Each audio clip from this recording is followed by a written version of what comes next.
Terima kasih Kang Hidayat. Kawan-kawan semua, izinkan saya share screen. Ada yang perlu saya tunjukkan. Silakan Kang. Siap. Sambil menunggu, jadi ini kita laporan yang akan saya paparkan kepada teman-teman. Waktu itu kita luncurkan di akhir 2019. Tidak lama setelah diumumkan secara resmi rencana pemindahan ibu kota negara, gitu ya. Tentu nanti dalam apa yang saya paparkan ini akan sangat berkaitan dengan sebenarnya ini sebuah rangkaian ya, kalau kami melihat baik di koalisi Bersihkan Indonesia ataupun di koalisi kawan-kawan yang menulis bersama laporan ini. Jadi dia tidak jauh dari dekat-dekat sengketa Pilpres waktu itu diumumkannya, dan mungkin kawan-kawan ingat tidak jauh setelahnya itu ada pertemuan antara Jokowi dan Prabowo, dan kita tertarik di kawan-kawan di koalisi ini motifnya apa dan apakah ada hubungan dengan apa yang kami ungkapkan, apa yang kami investigasi dan ungkapkan ke publik pada waktu itu, bahwa banyak sekali konflik kepentingan, terutama dengan industri ekstraktif, utamanya batu bara, bahkan dalam Pilpres gitu ya. Jadi kami memulai ekspos kami itu semenjak pemilihan presiden, dan kami terus mengikuti tentu dengan niatan menjaga kepentingan publik dalam berbagai kebijakan pemerintah. Nah, sudah kelihatan ya Kang Hidayat ini? Oke. Sudah. Bismillah. Jadi pada akhir 2019 kami beberapa lembaga ya, ada FWI, Forest Watch Indonesia, ada Jatam, ada Jatam Kaltim, ada Pokja Pesisir dan Nelayan, ada Pokja 30, ada Tren Asia, Walhi Kalimantan Timur, dan Walhi. Kami menginvestigasi dan menyusun sebuah laporan terkait rencana pemindahan ibu kota pada waktu itu. Jadi data yang akan saya paparkan sifatnya merujuk pada laporan 2019, tapi nanti mungkin kita bersama refleksi apa yang sekarang sedang terjadi. Laporan itu sendiri kami namakan pada waktu itu ibu kota baru buat siapa. Berikutnya, yang paling pertama mungkin saya mau agak muter dulu teman-teman. Saya ingin menawarkan sebuah perspektif kepada kawan-kawan terkait pemindahan ibu kota ini, tapi saya ingin mengambil beberapa contoh dulu dari beberapa tempat yang sekarang sedang terjadi. Jadi saya ingin menyampaikan sebuah perspektif dari saya gitu ya, dari rekan-rekan masyarakat sipil, bahwa pembangunan kita hingga saat ini masih saja serampangan, menyakiti, menyingkirkan, merusak lingkungan, dan merugikan.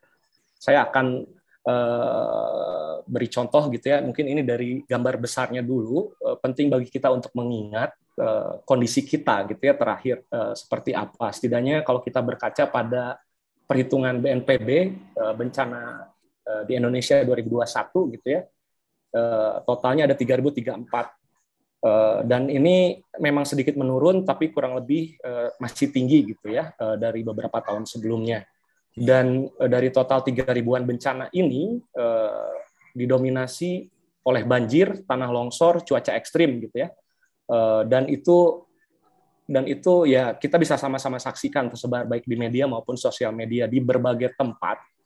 Beragam bencana, terutama yang sifatnya hidrometeorologis, itu sedang kuat-kuatnya. Dan kita juga mungkin ingat bahwa UN sudah memperingatkan dunia bahwa kita sekarang sedang berada dalam situasi kodrat gitu ya, sedang kritikal, dan ini sangat berkaitan dengan krisis iklim. Tapi saya ingin bilang nanti bahwa bencana ini adalah bencana yang diundang dan bencana yang bertuan gitu. Jadi kita mau ngajak publik juga untuk melihat kembali, meredefinisi ulang bencana itu apa gitu. Seperti bisa dilihat sebarannya di seluruh Indonesia, hanya jumlahnya saja gitu ya yang berbeda-beda, tapi saya juga yakin banyak yang tidak terhitung. Dalam hal ini Kalimantan pun tidak lepas gitu dari beragam bencana. Kita tahu akhir tahun lalu misalnya 5 provinsi di Kalimantan Selatan di Kalimantan itu mengalami banjir besar tuh, dan menyebabkan beragam kerugian. Tapi secara total, karena ini juga soal manusia, saya ingin menyoroti juga ada 8 jutaan orang, 8,3 juta yang menderita dan mengungsi. Itu harusnya, data fakta ini harusnya bisa menggambarkan betapa daya dukung gitu ya, daya dukung lingkungan kita, bumi kita ini sudah sedemikian menurun. Dan oleh karena itu Konsekuensinya bisa dilihat kalau dari ilmu lingkungan itu salah satunya dari banjir gitu ya, atau tanah longsor tuh. Nah, kenapa tadi saya bisa sampai kepada poin bahwa pembangunan kita ini masih boleh kita bilang serampangan, menyakiti, dan saya juga ingin mengajak kawan-kawan di sini untuk bersama-sama melihat kembali apa itu bencana gitu ya. Misalnya di awal tahun di Pasar Seluma di Bengkulu itu ada banyak warga yang melakukan protes tuh, karena kasusnya waktu itu pertambangan besi, dan mereka menerima kekerasan dari aparat. Berikutnya di Sangihe, di sana kasusnya lebih luar biasa, hampir setengah pulaunya itu dibebani oleh izin tambang tuh. Maaf. Terus kemudian di Kendeng juga tuh. Di Kendeng warga sudah berjuang sekian lama, bahkan secara legal sudah memenangkan gitu ya, tapi kemudian masih saja tambang ini mengancam kehidupan di sana. Kemudian di Pakel, awal-awal tahun di Pakel di Jawa Timur itu warga menerima kekerasan oleh aparat Polresta Banyuwangi waktu itu. Mereka berkonflik lahan dengan sebuah perusahaan PT Bumisari namanya. Mereka mendapat kekerasan, bahkan ada penembakan gitu ya terhadap warga.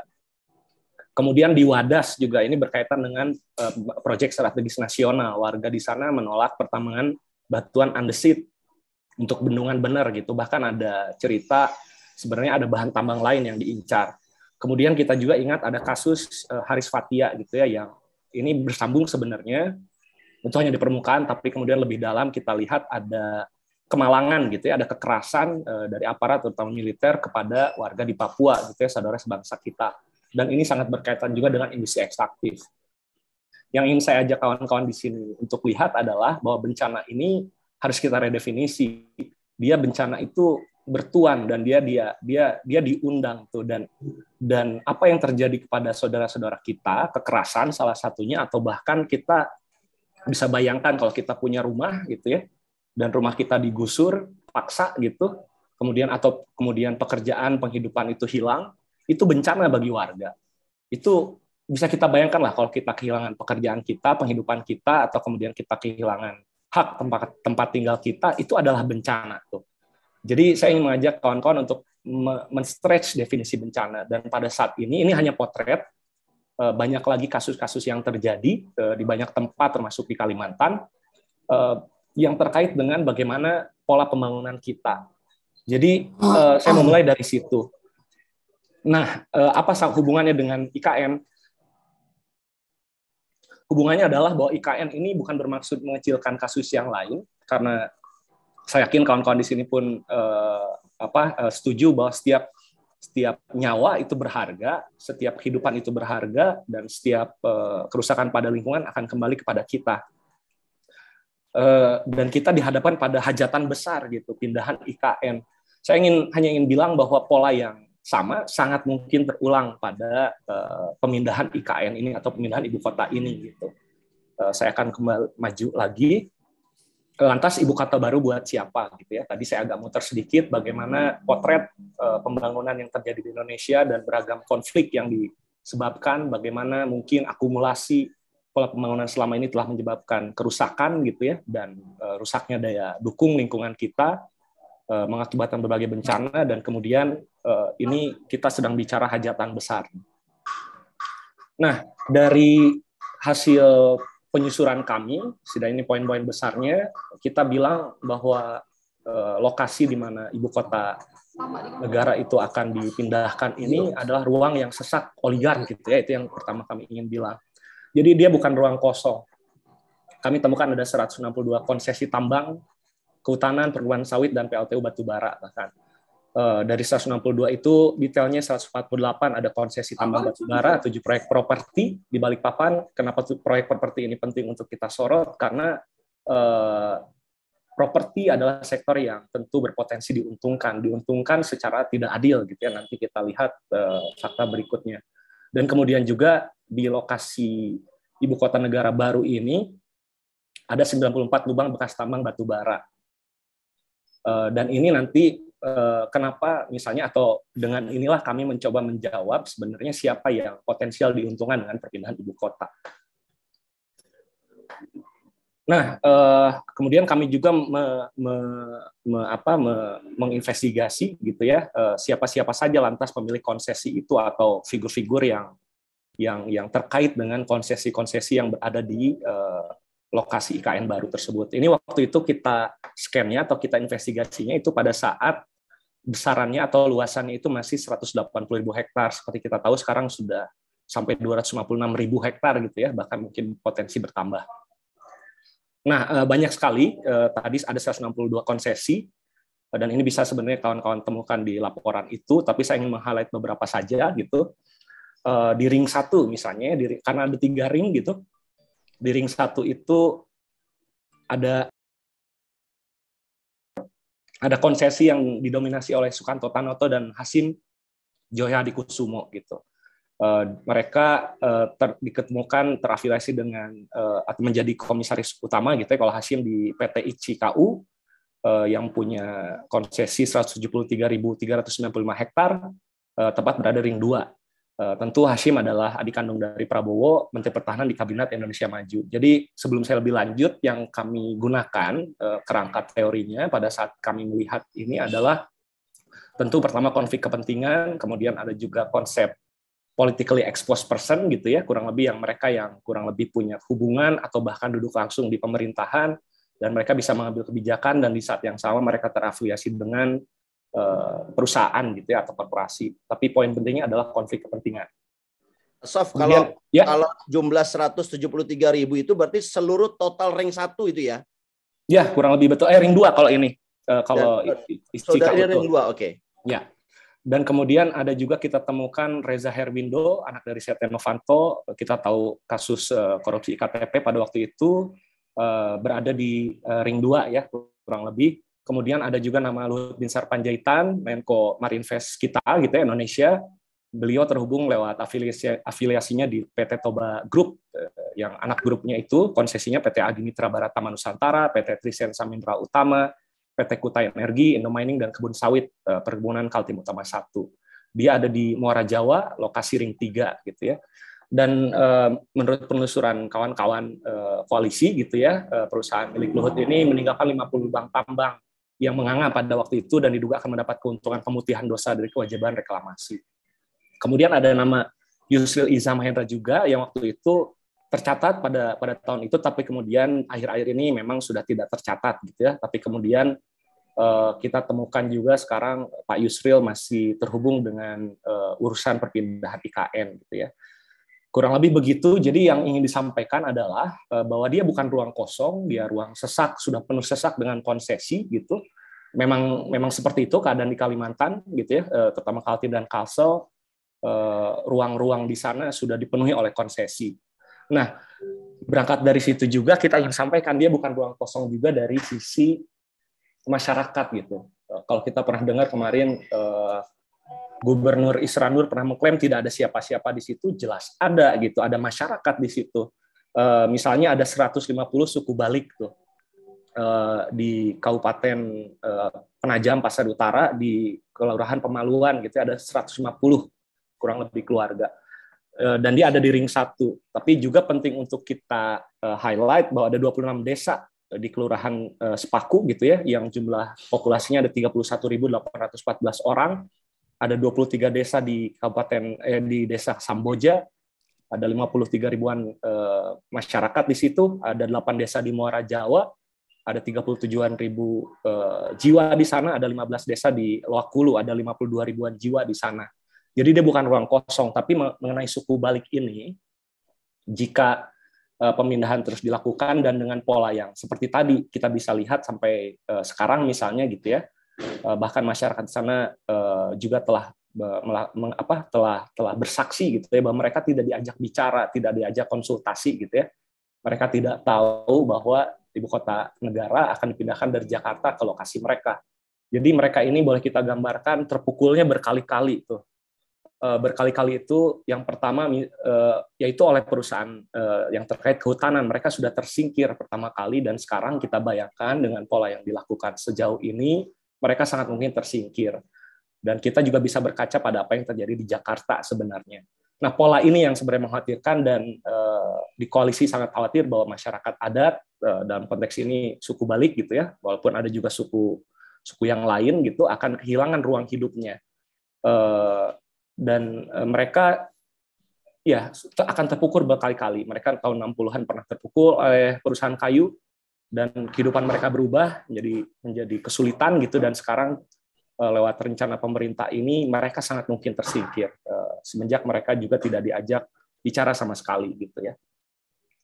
Nah, selain itu tentu saja ada keanekaragaman hayati di sana. Ada satwa-satwa endemik gitu ya, yang tentu harusnya kita konservasi gitu ya, kita jaga keberadaannya, karena dalam ilmu lingkungan keragaman itu adalah sesuatu hal yang penting sekali gitu ya, sangat signifikan, dan bila dia terganggu akan terganggu ekosistem secara keseluruhan. Karena masing-masing punya peran dalam ekosistem.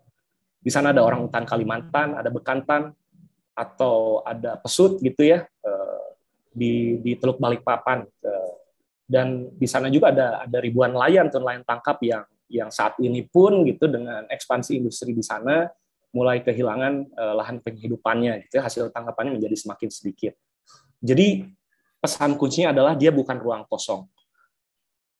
Nah, ini kemudian kita coba menjawab dari kajian itu juga, lantas siapa yang berpotensi diuntungkan, dan oleh karena itu ibu kota ini untuk siapa gitu ya.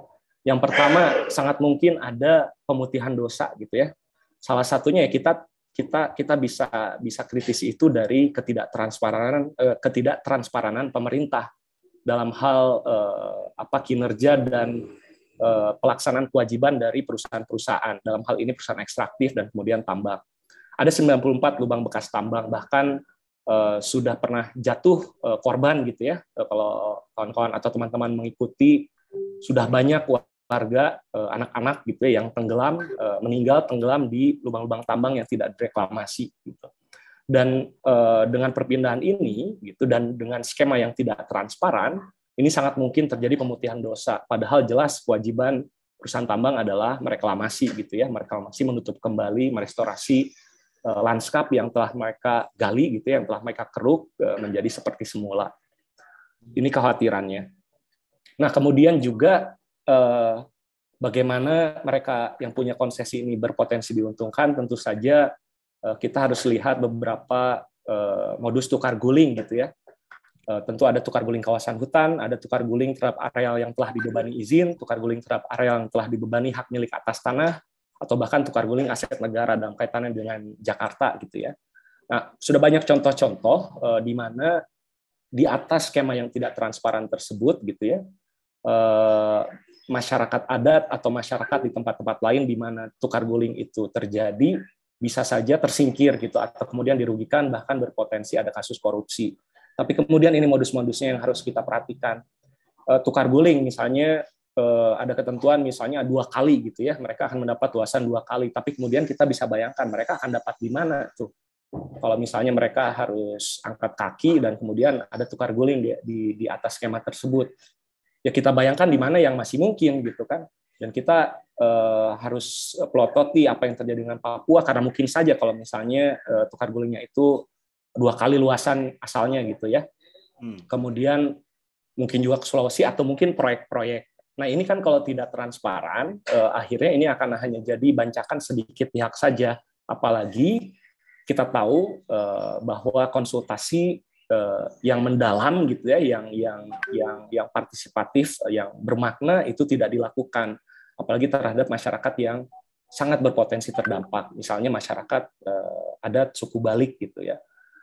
Tapi juga di saat yang sama ini juga masyarakat Indonesia secara luas pun tidak diajak bicara gitu ya, tidak diajak konsultasi secara penuh gitu ya.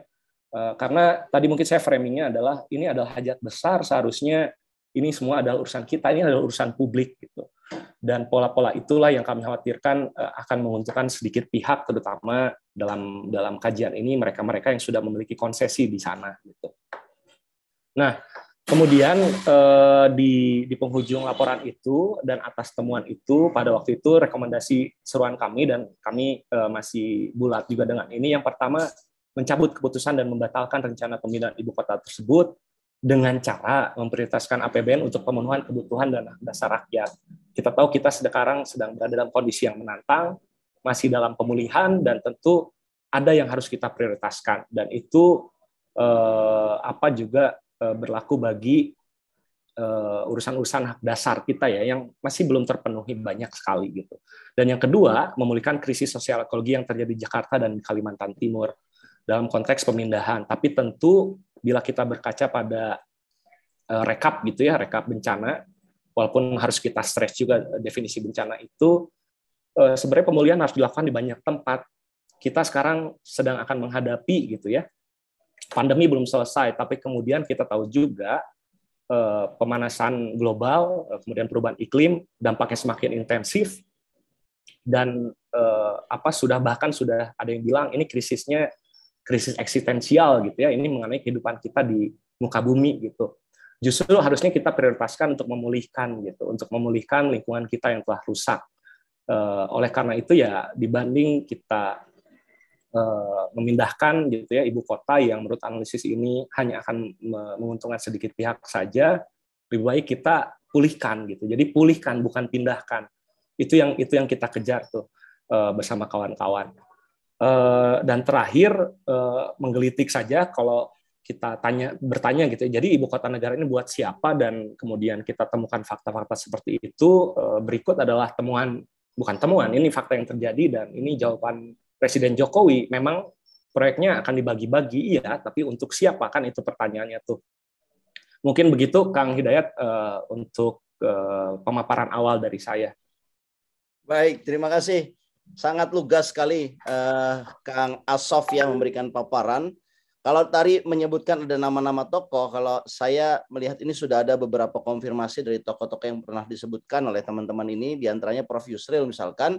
Prof. Yusril membantah ya, tadi sudah dikatakan bahwa ya itu dulu dan itu punya saham dari konsensi itu juga sebetulnya tidak sengaja karena perusahaan yang dibantunya itu tidak punya uang dan dibentukkan dalam bentuk saham, tapi itu belum ada rencana pembentukan IKN. Dan saya kira itu sudah dianulir juga, sudah diklarifikasi juga oleh Assof bahwa Pak Yusril mungkin saat ini sudah menghapus ya namanya dalam kepemilikan dari saham itu ya. Tapi nama-nama yang lain saya kira tidak ada klarifikasi ya dari tokoh-tokoh yang ada, disebutlah Pak LBP, kemudian Pak Hasim, ya, dan kemudian juga putra dari Pak Setia Novanto ya. Jadi ini bisa dikatakan kalau begini ceritanya, apalagi tadi Pak Hasim memiliki 173.000 dari 260.000. Itu kan kira-kira hampir separuh dari ibu kota ini ya, berarti konsensinya Pak Hasim dan keluarga kali ya. Nah sampai saat ini bagaimana sebetulnya temuan itu? Apakah kemudian ada juga klarifikasi lain yang mengatakan tidak ada sangkut pautnya di situ, Kang Assof? Ya, sejauh kita trace dari 2019, akhir 2019 saat laporan tersebut diluncurkan ke publik, memang hanya Pak Yusril yang mengklarifikasi gitu ya. Tapi memang bukti-bukti yang ada di kami, beliau pernah tercatat memang. Belum ada lagi klarifikasi yang lain, kecuali kemarin kita lihat Jody gitu ya, siapa dia, stafnya Pak Luhut, mencoba bertanya menanyakan klarifikasi kepada Pak Bang Faisal Basri gitu ya, untuk memperjelas kasus soal 50 bank tambang. Tapi itu data-datanya ada di kami, dan sebenarnya harus kita balik gitu loh. Jadi misalnya begini Kang dan kawan-kawan, kemarin itu kawan-kawan Jatam baru saja memenangkan sengketa informasi kepada Komisi Informasi Publik. Kita meminta agar Kementerian SDM, pemerintah membuka data-data evaluasi, data kontrak untuk kasus perpanjangan izin PKP 2B Korporasi Batubara yang akan segera habis dan sudah habis gitu. Jadi bisa kita bayangkan kan begini, itu lahan milik negara dalam artian yang dititipkan oleh publik tuh, dan kemudian dibebani izin di atasnya. Tentu publik berhak dong untuk tahu lantas bagaimana pengelolaannya selama ini gitu. Itu adalah informasi publik, dan kemudian saat kawan-kawan dari koalisi meminta tidak dibuka dan akhirnya harus bersengketa informasi. Jadi kan sederhana saja. pemerintah itu harus terbuka kepada masyarakat untuk perpanjangan-perpanjangan baik kontrak karya maupun PKP 2B yang akan dilakukan kepada beberapa korporasi, kepada publik. Karena misalnya kalau kita overlay saja, apakah kewajibannya sudah dilakukan atau belum? Bagaimana dampak yang terjadi atas operasi mereka puluhan tahun? Itu harus dibuka tuh, dan harusnya perpanjangan itu kan berbasis itu. Nah, untuk mendapatkan informasi semacam itu saja, kawan-kawan koalisi harus bersengketa gitu, agar dia dibuka dan dimenangkan, Kang. Dimenangkan harus dibuka. Maksud saya muter ke situ itu harusnya loh, Pak Luhut gitu ya, harusnya juga terbuka dong gitu, atau biarkan misalnya SDM membuka data-datanya gitu. Karena itu lahan milik publik, kan gitu. Kita titipkan ke pemerintah, ke negara untuk dikelola. Kita hidup di negara demokrasi, bukan negara otoriter yang dimana. Betul, Kang. Jadi kita coba begitu, karena informasi ini kan penting tuh. Kita bisa bayangkan bila informasi tidak dibuka kepada publik, kita bisa bayangkan partisipasi publiknya tidak akan maksimal. Ada asimetri informasi di situ. Hanya dua pihak yang tahu, korporasi dan kemudian pemerintah. Sementara ini urusannya panjang nih, kan panjang tuh izin tambang itu tuh, Mas. Dari PKP 2B akan jadi UPK tuh. Belum lagi kasus-kasusnya. Siapa yang bertanggung jawab misalnya atas kematian puluhan anak-anak di lubang tambang? Atau misalnya siapa yang bertanggung jawab terhadap pencemaran sungai gitu ya. Kita tahu aktivitas tambang ada buangan limbah tailingnya, di situ ada bahan-bahan berbahaya beracun. Sementara di sungai-sungai itu kita bayangkan banyak juga, bukan kita bayangkan, banyak juga warga yang masih bergantung gitu, baik untuk hasil ikannya ataupun air atau untuk kebutuhan sehari-hari. Itu ini urusan publik gitu, Kak, maksudnya. Jadi seharusnya pertanyaan kemarin tuh lucu, harusnya Pak Luhut yang membuka informasi itu. Jadi 50 lubang tambangnya sudah ditutup atau belum gitu. Gitu, Mas Kang Hidayat. Baik,